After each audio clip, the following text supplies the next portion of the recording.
Bien, la última presentación estará a cargo de Ariel Campos y se titula Sistemas de sincronismo para redes de paquetes MPLS-TP. Bien. Ariel Campos es ingeniero en telecomunicaciones, posee un posgrado en gestión en telecomunicaciones y una diplomatura en gestión de proyectos, es socio individual de SIGRE desde el año 2013 y ha publicado varios artículos técnicos en congresos nacionales e internacionales. Ha sido presidente del Comité Argentino D2 de Sistemas de Información, Telecomunicaciones y Ciberseguridad hasta el 2023-2024. Trabaja en Transener desde hace 25 años y actualmente es jefe de telecomunicaciones de la gerencia de ingeniería de Transener y de Transva. Recibimos a Ariel.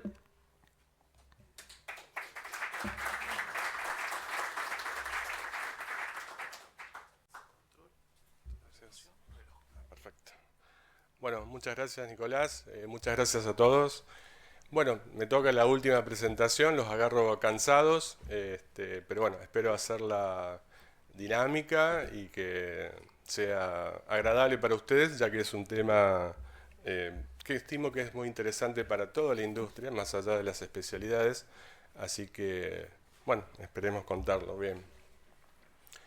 Los sistemas de telecomunicaciones que se aplican en el sistema eléctrico argentino tienen una historia y un desafío que está muy relacionado con el título que tiene este seminario, ¿no? Desafíos hacia la transición energética. Bueno, los sistemas de telecomunicaciones en la República Argentina también tienen esos desafíos. Esta presentación la hicimos el año pasado en el ERIAC de Foz de Iguazú.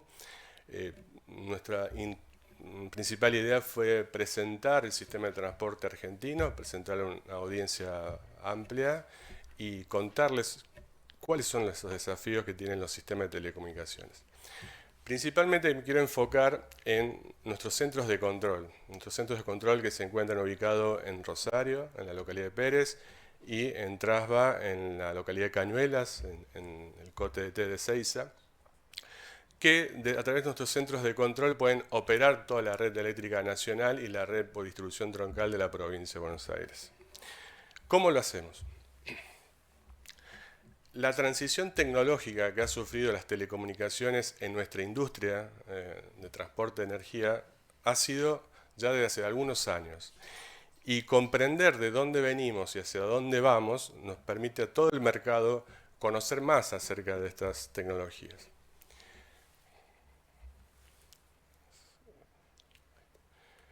Todo comenzó en los años 90, cuando el primer sistema de telecomunicaciones de gran capacidad se instala en la República Argentina a través del proyecto denominado Cuarta Línea. Ese proyecto fue el primer proyecto en Argentina de incorporar sistemas de fibra óptica en una empresa eléctrica.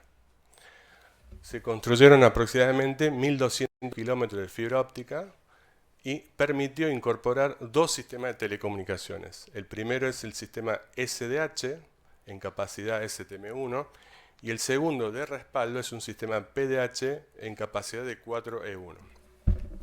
Estos sistemas que se modelaron en aquel año permitían el transporte de señales de emisión crítica entre las subestaciones para aplicaciones de teleprotección, para aplicaciones de SCADA y sistemas de automatismos.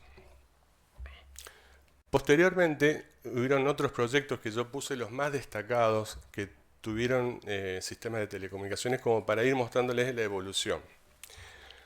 Estos sistemas de telecomunicaciones que empezaron a ingresar en el país, algunos en la zona de Ramallo, Rosario, a través de un proyecto de una generadora, luego un automatismo en el norte del país, en la zona de Tucumán, que denominamos DACNOA, luego un automatismo muy grande en la zona de Rincón de Santa María, pues denominamos automatismo DACNEA, y comienza en el año 2005 la interconexión Choele-Madryn en 500 kV. Acá es donde se da un corte, en donde veníamos hasta ese momento teniendo un mix de tecnologías entre sistemas de fibra óptica y sistemas de onda portadora analógica, en algunos lugares, a pasar a tener sistemas totalmente de fibra óptica y sistemas de microonda digital.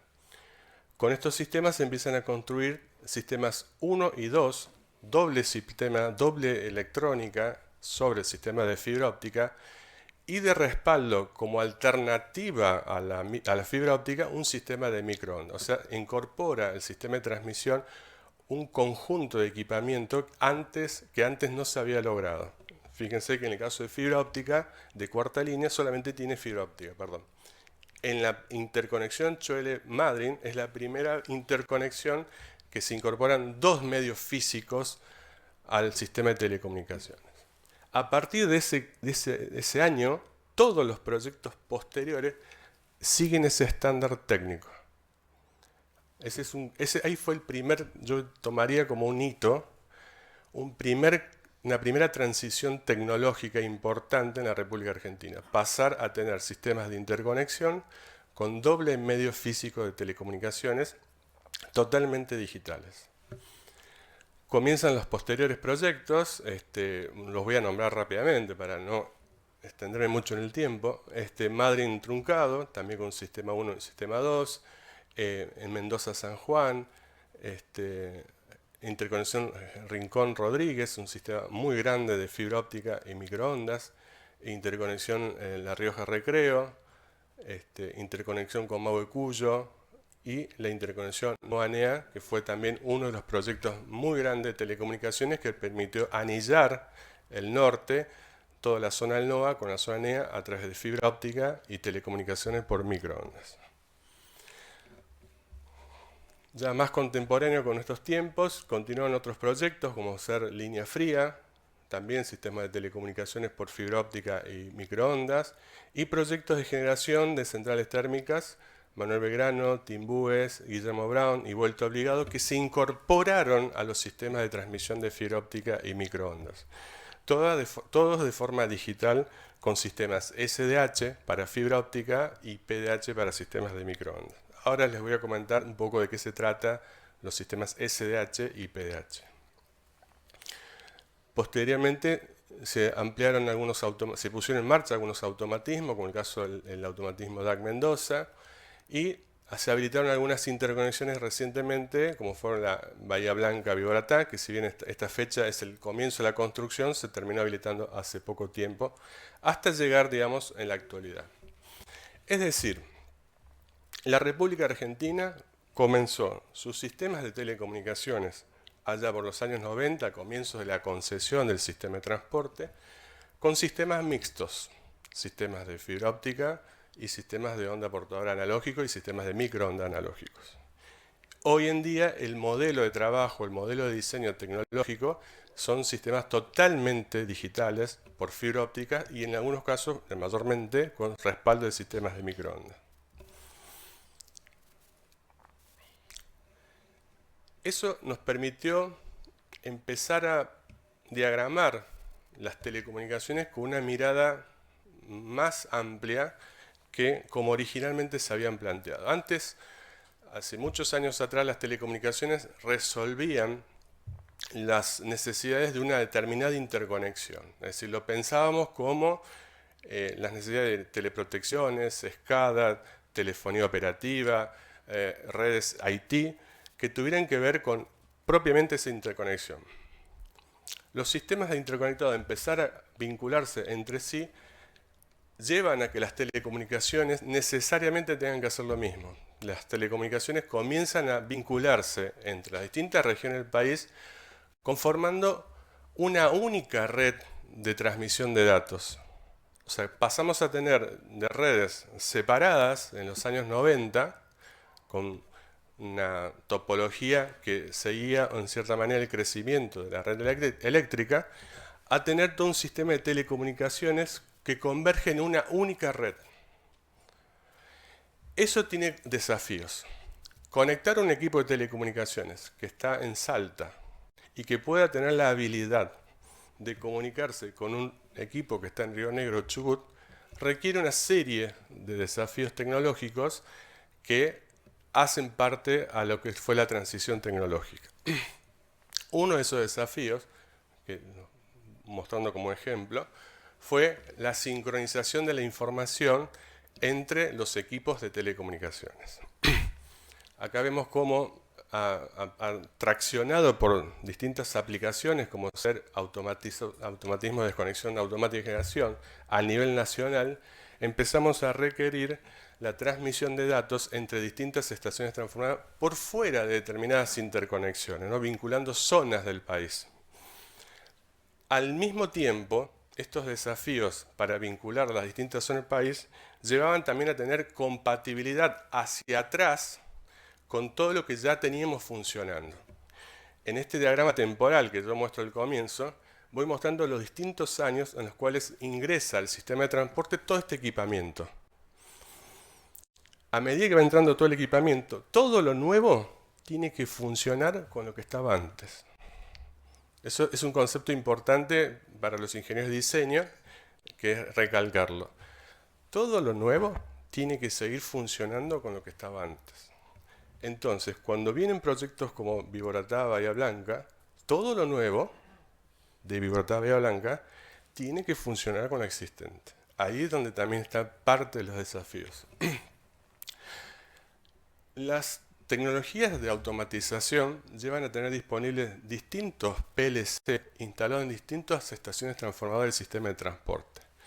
Todos estos PLC tienen determinados protocolos de comunicación que para poder llegar con éxito a determinados puntos del país, el dato tiene que viajar de forma segura y confiable, sin distorsión, sin interrupción, sin degradación, y en el tiempo justo, atravesando grandes regiones del país. De ahí es que radica la importancia de que todos los equipos de telecomunicaciones que están involucrados en esa red de transporte tienen que estar sincronizados. Este es otro ejemplo de sistemas de teleprotección asociados a un automatismo, donde hay muchas teleprotecciones de muchas estaciones transformadas vinculadas a un canal de datos para poder llegar hasta donde está el PLC maestro. Al mismo tiempo que esto sucedió, en estos últimos años hay un cambio en la gestión de las compañías donde estamos viendo con gran notoriedad un incremento en la demanda de tráfico y de ancho de banda. Es decir, sacando los servicios críticos que serían teleprotecciones, SCADA, telefonía operativa, algunas aplicaciones como puede ser sincrofasores o alguna aplicación como puede ser automatismo DAC, además de esos servicios críticos que tienen que funcionar sí o sí, estamos notando un crecimiento en la demanda de redes IT y de redes OT. Un incremento en la demanda de aplicaciones como ser videovigilancia y monitoreo de activos.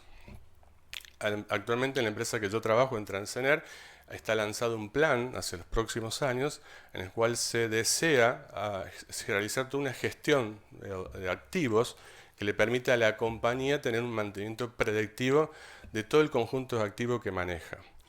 Todo este tipo de información conlleva grandes volúmenes de datos y de información. Todo esto tracciona a que tengamos que tener una red de telecomunicaciones que tenga flexibilidad, que sea segura, que sea confiable y que se pueda adaptar a las nuevas necesidades. Todo esto en un contexto donde las inversiones en telecomunicaciones están ligadas fuertemente por dos vertientes.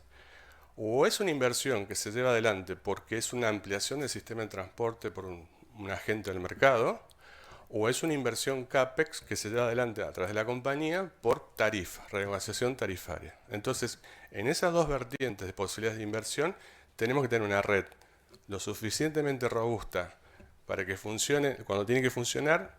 El caso de ayer que hablaban, la presentación, recuerdo que una que hablaban del 21 de junio del 2019, ese día la red de telecomunicaciones se recibió de confiabilidad, porque funcionó en el momento que se necesitaba. Cuando el país se había apagado, la red de telecomunicaciones le dio soporte a los centros de control. Diseñar la red de esa forma es lo que nos lleva a tener este tipo de desafíos, ¿no? Uno de los cambios tecnológicos que nosotros estamos avisorando y que hemos decidido realizar es pasar de la tecnología SDH a tecnología de paquetes de datos. La tecnología SDH es una tecnología que se diseñó originalmente en los años 80, fue diseñada para una industria que era de las telecomunicaciones y ya lleva muchos años de desarrollo. Es una tecnología que es síncrona, su nombre, sus siglas lo dice en inglés, jerarquía digital síncrona, eso significa SDH, y requiere de ciertos parámetros de estabilidad de la red para su funcionamiento. Esa red demostró a lo largo de los años ser la red adecuada y robusta para los sistemas de misión crítica. Lo fundamental de esa red es que es síncrona y es determinística. Es decir, de llegar de un punto A a un punto B va a tardar exactamente lo mismo todos los días, no importa si el tráfico es mucho o el tráfico es poco. Siempre va a tardar lo mismo, es determinístico, siempre es igual, invariante en el tiempo. Bien, esa es la principal virtud de las redes SDH. ¿Cuál es la desventaja? Que es una tecnología vieja. Entonces, ¿cómo modelamos una red para el futuro? Bueno, MPLS-TP es un protocolo estándar internacional, que es un protocolo que permite conmutación de tramas, conmutación de paquetes, y tiene el perfil de transporte, por eso se llama TP, Transport Protocol, que es una emulación en el mundo tecnológico de redes Ethernet de lo que era SDH. Es decir, trataron de emular lo más que se podía, sacar las mejores virtudes que tenían las tecnologías SDH y pasarla al mundo Ethernet. Esa es la principal ventaja que nosotros hemos escogido en MPLS-TP. Además, obviamente, hicimos toda una investigación previa en mercados internacionales a través de SIGRE. SIGRE fue una herramienta fundamental para esta toma de decisiones. En ese análisis, MPLS-TP compitió con la otra tecnología que es IP-MPLS. Ambas son excelentes tecnologías, nada más que quizás aplican en entornos diferentes. Observamos que IP-MPLS, que trabaja en una capa de protocolo más alta, que maneja protocolos IP, se utiliza mucho en carriers de telecomunicaciones, es muy flexible para ese mundo, permite grandes volúmenes de ancho de banda, mientras que para aplicaciones de misión crítica o en utilities, como el caso nuestro, vemos como más desafiante el manejo de la latencia y los retardos, que son muy variables y difícil de predecir o de manejar, tema que nosotros lo tenemos que tener muy bien acotado para nuestras aplicaciones de teleprotecciones, sincrofasores, protección diferencial de línea, etc. ¿Por qué tenemos que sincronizar? Ese es un concepto, esta es una imagen que tomé de una bibliografía que me gustó mucho porque me permite explicar con sencillez por qué tenemos que sincronizar los equipos de telecomunicaciones. Los equipos de telecomunicaciones no son ni más ni menos que un sistema computacional, nada más que está dedicado a transmitir información. El equipo toma lectura de información y transmite información. Es muy importante que la lectura de la información se haga a una velocidad constante y similar o igual a la de la escritura. Es decir, el procesador que tiene un CPU de un equipo de telecomunicaciones tiene que tener la capacidad y la habilidad de poder leer los datos de entrada a un ritmo determinado y constante y transmitir a un mismo ritmo y constante. Eso es lo que representa este esquema.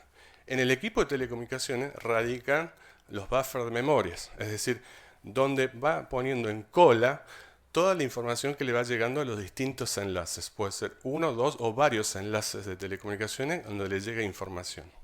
Ese manejo de colas, lectura y escritura tiene que tener un ritmo constante. No puede ser variable, no puede ser indeterminado. Tiene que ser determinado y constante. Ese tipo de sincronismos están normalizados. En el mundo de redes Ethernet tenemos dos normas importantes. En el caso de lo que es el estándar para MPLS-TP, tenemos la Unión Internacional de Telecomunicaciones, que define este estándar, que es el 8261, y también tenemos en IEEE el estándar 1588 industrial, que es la versión B2, para aplicaciones de utilities. Estas normas son muy importantes considerarlas porque al momento de especificar los equipos de telecomunicaciones y al momento de especificar los equipos de sincronismo, tienen que dar cumplimiento sus interfaces a este tipo de normas para asegurar la compatibilidad con el diseño que queremos realizar. También son importantes a la hora de hacer los ensayos de recepción de los equipos, ya sea cuando uno le solicita el ensayo de tipo, o asimismo cuando hace ensayos en fábrica o ensayos de puesta en servicio. ¿Cómo trabaja un equipo que es híbrido, que tiene el sistema SDH, que es la que yo dije, la tecnología que teníamos antes, y con la nueva tecnología MPLS-TP? Bueno, los sistemas SDH, imaginemos que son estos dos equipos, representé dos equipos en bloque que están vinculados por fibra óptica, tienen un oscilador local que le da el sincronismo a la CPU, al procesador del equipo, para hacer las lecturas y las escrituras de los datos. ¿Bien? Bueno, ¿cómo se sincroniza ese oscilador local? Ese oscilador local se sincroniza con los datos que van llegando, obteniendo la frecuencia de arribo de la información. Con esa frecuencia engancha el oscilador local y sincroniza la recepción y la transmisión, las lecturas y las escrituras. ¿Bien? A nivel SDH, esto se hace a nivel, prácticamente se dice en la bibliografía, a capa física. Es decir, en el momento que los láser demodulan la señal óptica, obtienen la frecuencia de la señal y esa es la frecuencia que se utiliza para lo que es la lectura y la escritura de los datos. En telecomunicaciones, el estándar de esa frecuencia es 2048 kHz, ¿bien? O 2 megabits por segundo. En los sistemas MPLS-TP, como estamos hablando del mundo de Ethernet, son paquetes de datos Ethernet lo que se maneja, no son tramas SDH, sino que es paquetes Ethernet, lo que se extrae del paquete es un dato, y ese dato contiene la fase de sincronismo. No es frecuencia, es la fase del sincronismo. Bien, es un dato que viaja por la red. El equipo lo toma el dato, lo lee y obtiene la fase del clock de esa transmisión. Y eso lo utiliza para lo que es la tecnología MPLS-TP. Los equipos que estamos eligiendo, la tecnología que estamos utilizando para poder ser compatible con lo que tenemos de antes y tener equipamiento y tecnología para lo futuro, son equipos híbridos que tienen los dos tipos de esquema de sincronismo. Tanto sincronismo de frecuencia, que se denomina Ethernet síncrono, y sincronismo PTP, que tiene lo que es sincronismo de fase. Conviven ambos, uno a nivel capa física, es decir, se hace la demodulación de la señal y se obtiene de allí la frecuencia, y el otro a nivel de capa de datos, donde se toman los datos, se los leen y se saca la fase de frecuencia de los clock. Estas son principalmente las ventajas. Y acá tenemos los distintos tipos de relojes y calidades de relojes que existen en el mundo. La Unión Internacional de Telecomunicaciones definió cuáles son esas calidades, ¿no? Hay 3 calidades posibles: la G813, 812 y 811. La G813 es la más económica y es la que menos precisa es, que son los osciladores de cuarzo. Bien, estos osciladores de cuarzo los podemos encontrar en el mercado, en la CPU de la motherboard de una notebook o de una computadora de estilo escritorio, o aplicaciones o inclusive en equipos industriales donde trae un oscilador simple de cuarzo. A medida que vamos incrementando la estabilidad de esos relojes, necesitamos subir de nivel y comprar relojes de mayor calidad. Por ejemplo, un reloj que cumple con la norma G812 son relojes, por ejemplo, de tipo rubidio o cuarzo optimizado, que tiene un desplazamiento fase-frecuencia mucho menor exponencialmente que el de cuarzo. Y los relojes que son tope de precisión son los 811, que se denominan Primary Reference Clock, que usan un reloj atómico que puede ser de cesio, o directamente los sistemas GPS, que son las señales satelitales que reciben de los distintos servicios que son provistos. Esos tienen un desplazamiento de fase y una precisión mucho mayor que los anteriores. La tecnología que proponemos utilizar para las redes modernas son las tecnologías que tienen este reloj, el primero, el G811. Esa es la tecnología que vemos como un desafío tecnológico para llevar adelante en las redes de transporte de telecomunicaciones en los sistemas eléctricos. ¿Y por qué esa tecnología? Lo que vemos es lo siguiente. Los sistemas de telecomunicaciones necesitan esa entrada de señal para que su CPU pueda leer y escribir los datos con el mismo ritmo en toda la red de telecomunicaciones en todo el país al mismo tiempo.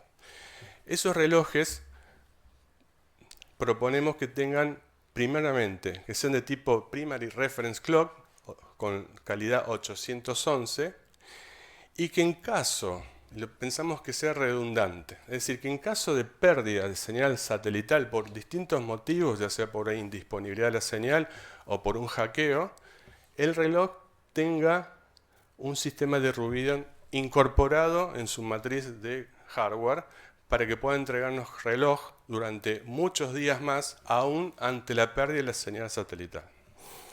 Creemos que el diseño de este tipo de redes tiene que ser de ese nivel de robustez para dar soporte en situaciones críticas como fue la del 2019, ¿no?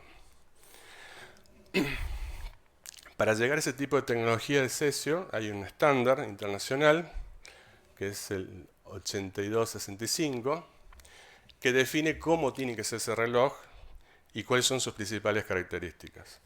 Nosotros tenemos un diseño ya previsto, actualmente tenemos distintos relojes de los anteriormente indicados, ya instalados en la República Argentina, en distintos puntos de la red, que nos permite tener la red estabilizada en todos los segmentos de la red SDH y MPLS-TP.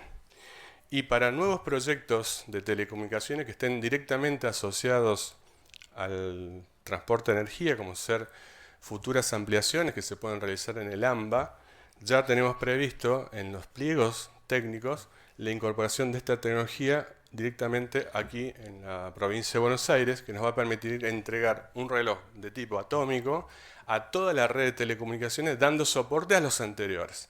O sea, la red va a continuar trabajando de forma complementaria, en la red de sincronismo, para que todos los equipos de telecomunicaciones estén vinculados entre sí. Para ir finalizando, les quiero comentar lo que estamos viendo a futuro. Los sistemas MPLS-TP son una realidad, son las tecnologías que nos van a permitir el transporte de datos de grandes volúmenes para sistemas eléctricos, para utility, van a soportar todas las tecnologías que necesitamos en la actualidad, teleprotecciones, protección diferencial de líneas, sincrofasores. Hacia el futuro, que estamos viendo, los grandes volúmenes de datos que requieren las compañías eléctricas los vamos a resolver con sistemas de transporte óptico, OTN, que nos van a permitir tener hasta 100 gigabits de transmisión, 100 gigabits por segundo. Y también vemos a futuro, y esto lo hemos visto recientemente, inclusive en la Bienal de París, que en unos pocos años todas estas redes de telecomunicaciones van a estar automatizadas. ¿Qué quiere decir? Voy a usar un ejemplo bien simple. ¿Vieron el sistema de Google Maps? Bueno, las calles, las rutas ya están construidas.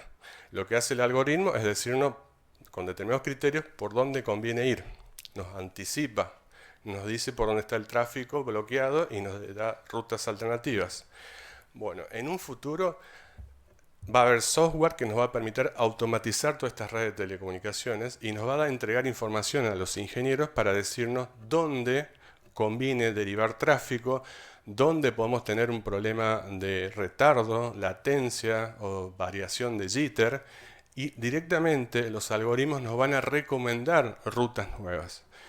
En el comienzo puede ser una recomendación y más adelante inclusive puede ser ejecución de cambios de ruta automatizados, donde directamente los ingenieros interactúen con este tipo de algoritmos y nosotros le indiquemos qué precisamos de esa ruta. Necesitamos que el retardo sea menor a tantos milisegundos y que no tenga tanta variación de jitter.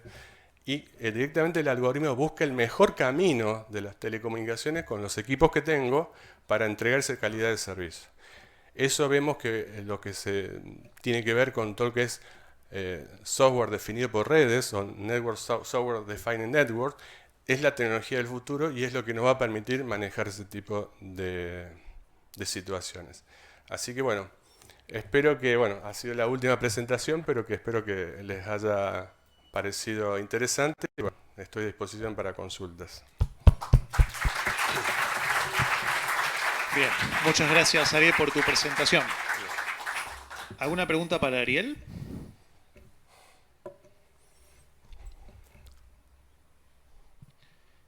Están cansados, veo. Bueno, bien. Ariel, muchas gracias por haber participado. Gracias.